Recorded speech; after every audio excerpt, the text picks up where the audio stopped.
What's up, Rockstars? How's it going? Today I have a very fun video for you. I hope you enjoy this one. I am going to be geeking out about an idea that I cannot believe has not been done yet. There has been so much squandered IP, so much squandered potential, it breaks my heart. Let's talk about it.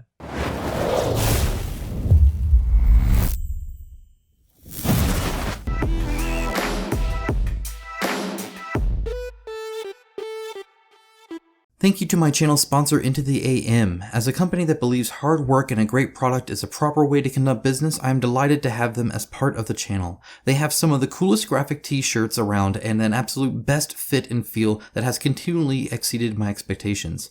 With new shirts arriving all the time and other products like boxers, hats, and even a monthly shirt club, I wholeheartedly recommend them to you. Check out the link in my description of this video for an exclusive 10% off everything they sell. As always, a huge shout out to my patrons and YouTube members. It is through their financial support that this channel is possible. If you appreciate the videos I make every single week for you guys, and you can give even $1 a month, there is a link down in the description below. Thank you so much. With that out of the way, let's dive right in. Now, this is a Lego board game. Oh my gosh, they exist. Yes, they do, actually. This is actually by a well-known designer even, called Ramsey's Pyramid. It's just an example of many board games that they have. They have kind of a whole area around them. Now, this is back from 2009, right? So this is an older one. I actually had the joy of watching a very old Dice Tower review on this where Tom and his young daughter at the time reviewed this. It was actually really great to see. It was very sweet, but it is such a waste of Lego. So you build it and that's kind of fun. It comes with little instructions, but then what you do is you play it kind of like a normal, simple, kid family friendly filler game kind of thing. Essentially, you go around here and you have these little areas here, and then you have your individual people who aren't even full Lego people, and you roll your dice to see how many spots you move, and then you get a colored gem based on the spot you land on if you're the first one to get there. You can also guess what colored gem is underneath the little thing, and then you reveal it to see if you were right. If you were right, you get to keep it. Otherwise, you put it back. So it's kind of a little bit of a memory game. Eventually, you have to get the right gems to be able to go up the little pyramid here and get to the top and not get hit by some of the mummies, and then challenge the mummy king or queen. And you do that by rolling a die until you get the one facing that shows him. The end. That's it. There's a part where you can go open it in, and then in the inside, you have to do essentially the same kind of thing. That's the game.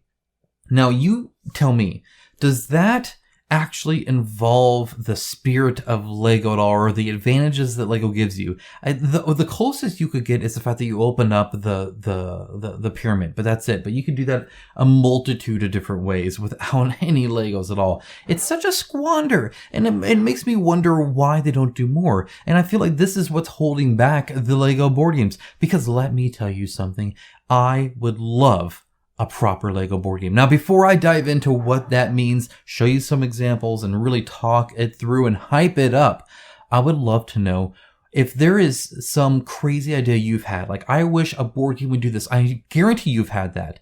Please share it with me. Down in the comments below, let me know, what is that game that you wish existed? What is that fundamentally at?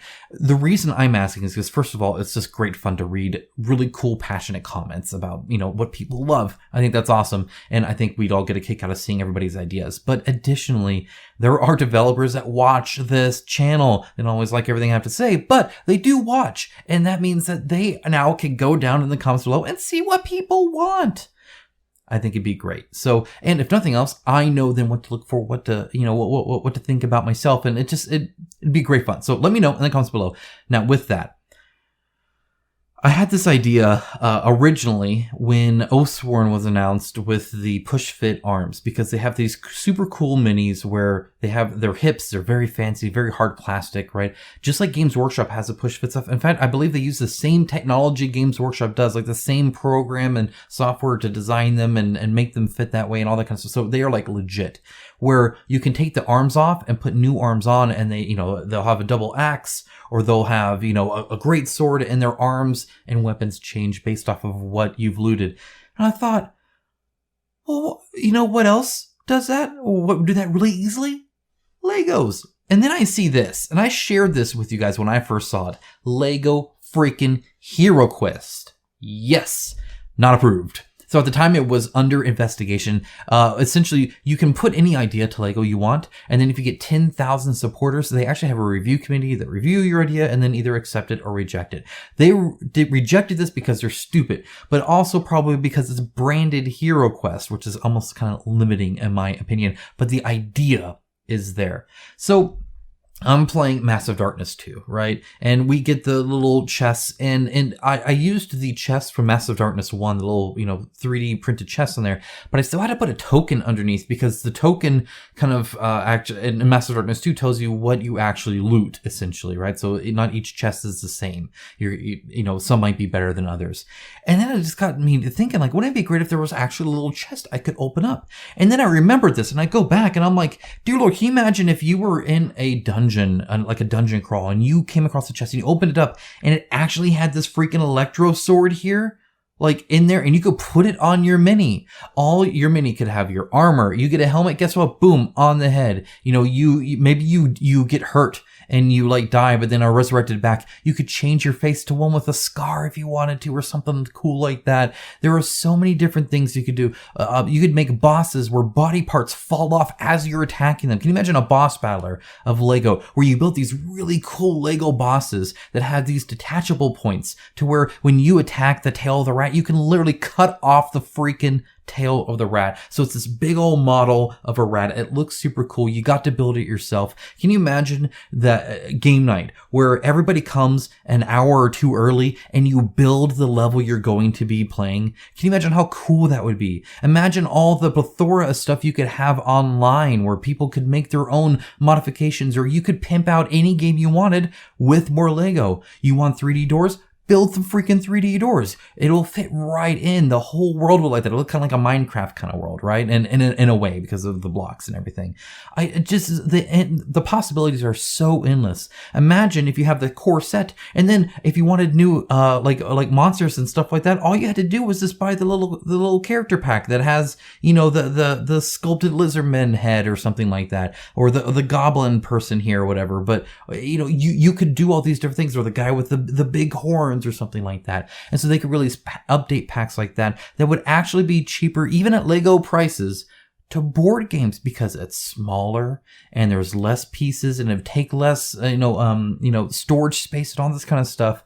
And you would have this wonderful gaming experience that's completely expandable, completely community driven, supported by a big company that can keep supporting their product and keep adding to it, so you don't have to rebuy a whole thing or whatever. And you could do your little Lego dice if you wanted to, and that's fine too. And then guess what? The Lego dice, even in this older game, the Lego dice is like a facing where you can change the faces, so you'd only need the certain amount, and then you could just slot in the new ones. I mean, there's a path forward for Lego to make money and continue to make money through support. There's a path forward for the community to continue to support this, even if Lego doesn't, or on top of Lego's support. And there's a possibility for savings. There's a possibility for more customization. There's a possibility for more modifications. There is more possibility for everything if Lego made proper, legitimate, hardcore board games like boss battlers, dungeon crawlers, stuff like that. I'm sure there's more. I'm sure the potential is even higher. That's just I focus on those kind of games, the genre of gaming. So that's what I'm thinking about. But, I'm thinking about Oathsworn and, modification arms are cool. It'd be great if I could modify the enemy, the boss while I'm attacking it and stuff like that. There's so many but it's so expensive to do with proper miniatures, right? Because you have to do a different steel mold for all of them and sculpt all these things, and you have to, super adjust it.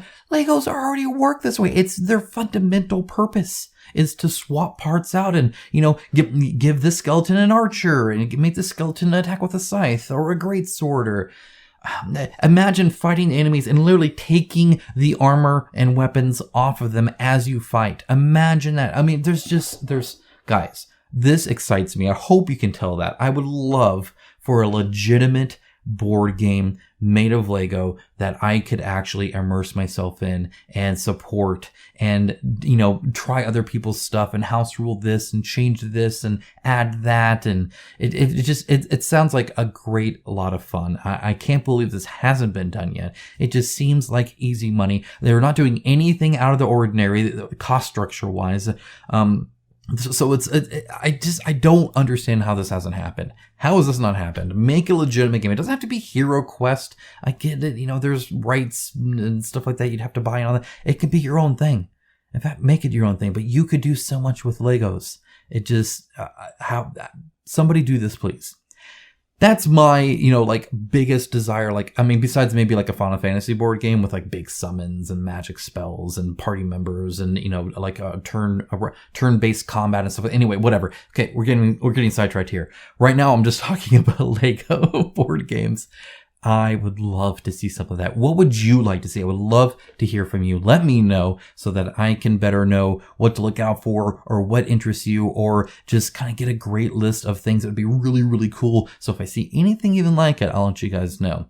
That other way, have a wonderful rest of your day, guys. Take care. Bye.